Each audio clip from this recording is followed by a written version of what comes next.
Olá, caro aluno, sou o professor Almir Serpa e hoje vamos falar sobre o Estatuto do Magistério Público, que pertence à competência 1, ok?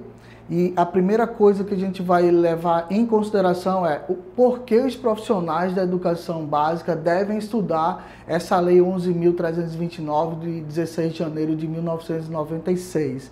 Primeira coisa que você deve saber sobre o Estatuto do Magistério Público é que ele organiza e lhe dá os caminhos profissionais e também a habilidade, a carga horária, o que o professor deve fazer e como deve ser organizado a sua profissão dentro dessa parte didática e também fora da escola, ok?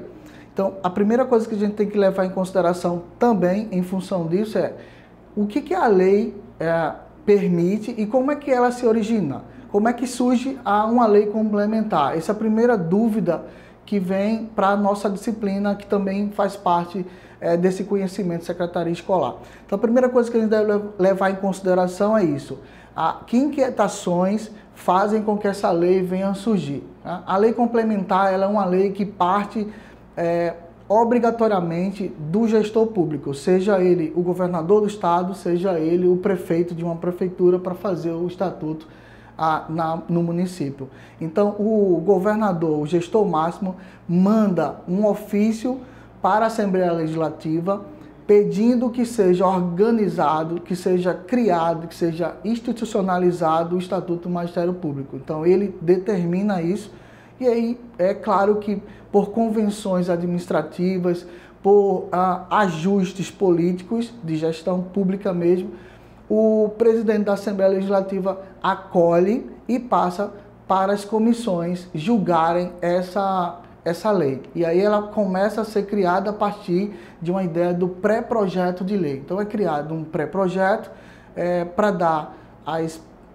o texto ideal dessa lei e aí ela vai ser votada, como vocês viram lá na apostila, os passos, vocês verão também os passos que vão ocorrer, tá? Então, por que é que ele deve pedir? Porque o governador é a pessoa ou o gestor, a pessoa pública que deve pedir. Porque ela onera, ela vai levar em consideração os valores que irão surgir da hora-aula, dos salários, da posição do professor, dos direitos e deveres desse profissional. Então, ele é quem tem essa competência para poder solicitar. Só ele pode fazer isso, ou quando raros os momentos acontecem de uma solicitação pública, como a gente tem visto aí em alguns casos particulares, que acontecem muito gritantemente nesses pedidos de pré-projeto de ajustes de lei, tá? Então, as funções da carreira do magistério, elas compreendem o exercício de regência de sala de aula, ok? Compreende as atividades técnico-pedagógicas, que a gente vai falar um pouquinho mais adiante, que dão diretamente suporte às atividades do ensino e que requerem a formação específica, ok?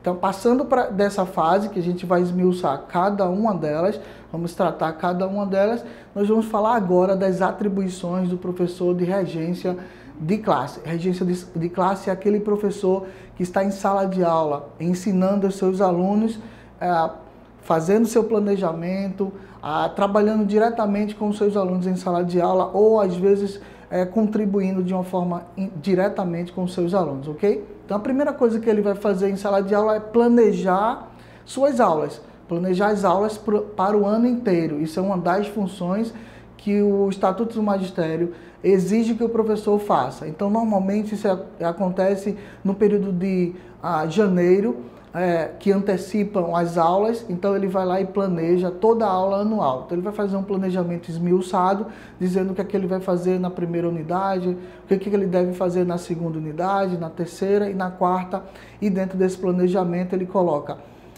o livro didático que ele vai utilizar, quais são as atividades que ele vai assumir como atividades para pontuar, para contribuir com a nota, para fazer o aluno desenvolver melhor ainda aquele assunto ou aquele determinado campo que ele vai trabalhar, ok? Essa é a primeira parte, que é a primeira atribuição do professor, tá certo? Bom, a partir disso, ele vai ter que elaborar a execução do programa educacional. Então ele vai fazer esse planejamento, um documento, e vai deixar na escola e também vai tê-lo para poder seguir o ano inteiro. Não é só o livro didático. O livro didático é um apoio que ele tem para os exercícios e o conhecimento. O planejamento é, sim, a parte crucial da parte que ele ministra as aulas e que ele tem como suporte. Bom, depois disso ele seleciona o material didático a ser utilizado. Aí sim, ele vai ter o livro em mãos e a partir do livro ele vai começar a distribuir quais são os capítulos que ele vai trabalhar na primeira unidade, quais são os capítulos que ele trabalha na segunda unidade, na terceira e na quarta unidade. Então ele vai pegar o livro e vai dividi-lo em capítulos para poder trabalhar o ano inteiro. Lembrando, o professor não usa apenas o livro, ele pode pegar um material de fora, ele pode usar um vídeo, ele pode fazer das aulas dele um sistema como apresentações em PowerPoint, pedir para o aluno pesquisar. Tudo isso tem que estar muito descrito no planejamento, tá bom? Então, ele vai estar livre para amarrar isso da melhor forma. Então depende do conhecimento do professor e do seu suporte técnico para fazer um bom planejamento anual, ok? Então essa é a primeira parte das atribuições do professor em regência. Depois disso, ele vai organizar a sua prática. Claro que alguns professores, com o tempo, eles organizam de acordo com a própria prática deles. Então eles estão tão acostumados a chegarem na sala de aula, já saberem o que vão ensinar, porque o assunto é o mesmo, que muda, na grande verdade, é o livro, a abordagem, com o livro, com o vídeo, com uma imagem, com gibis, tirinhas, o que ele tiver em mãos e que ele estiver acostumado, ele vai utilizar. A organização prática pedagógica, ela vai diretamente ligada ao desenvolvimento do conhecimento nas diversas áreas, ok? Então, cada professor, dentro da sua área, vai ter o livre-arbítrio de fazer isso com mais facilidade.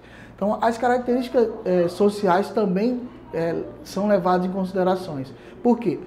Porque eu estou numa escola em que é lá no interior, no sertão de Pernambuco, ela tem uma particularidade, tipo uma cidade lá como Cumaru, que tem na sua grade social, no seu convívio social, uma prática na produção de redes, na produção de tecidos. Então ele vai levar isso em consideração para não ficar distante da realidade daquela sociedade, ok?